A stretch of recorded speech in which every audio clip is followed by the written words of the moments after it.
अस्सलाम वालेकुम स्टूडेंट्स, आप देख रहे हैं चैनल जिसका नाम है पढ़ाई घर। तो स्टूडेंट्स, आज हम आपको 9-10 के इम्तहानात से मुतल्लिक एक अहम खबर से आगाह करेंगे।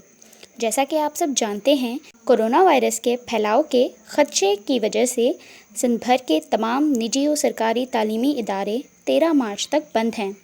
इनमें तदरीसी अमल ताख़ीर का शिकार है और इसके साथ साथ नवीं और दहम जमातों के इम्तहानात का शेड्यूल भी रोनुमा हो गया, जिसके तहत 16 मार्च से नवीं और दहम जमातों के इम्तहानात का आगाज़ होना है।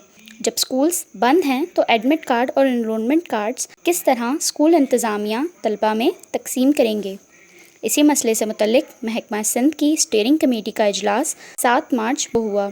इस इजलास की सदारत वज़ीर तालीम सिंध सईद गनी ने की। इस इजलास में महकमा सिंध के अफसरान और माहिरीन तालीम शरीक हुए। इजलास में इम्तहानात का शेड्यूल, स्कूल के औकात का, निसाब तालीम, छुट्टियों के शेड्यूल समेत तमाम दीगर मामलात से मुतल्लिक अहम फ़ैसले किए गए। और जो अहम फ़ैसले किए गए हैं वो ये हैं कि 9वीं और 10वीं जमातों के इम्तहानात 16 मार्च से ही मुनक्किद होंगे। ये कहना है वज़ीर तालीम सईद गनी का। उन्होंने कहा कि तमाम सरकारी और निजी तालीमी इदारे और इनका अमला 9 मार्च से खोल दिए जाएंगे।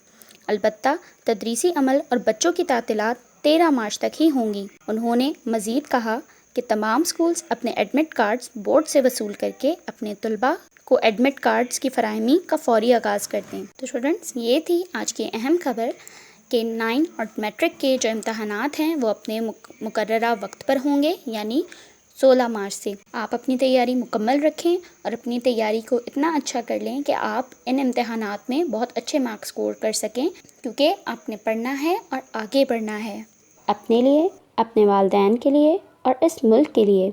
इसीलिए बनो मिसाल पाकिस्तान की, क्योंकि अब मुल्क को बेहतर बनाना है।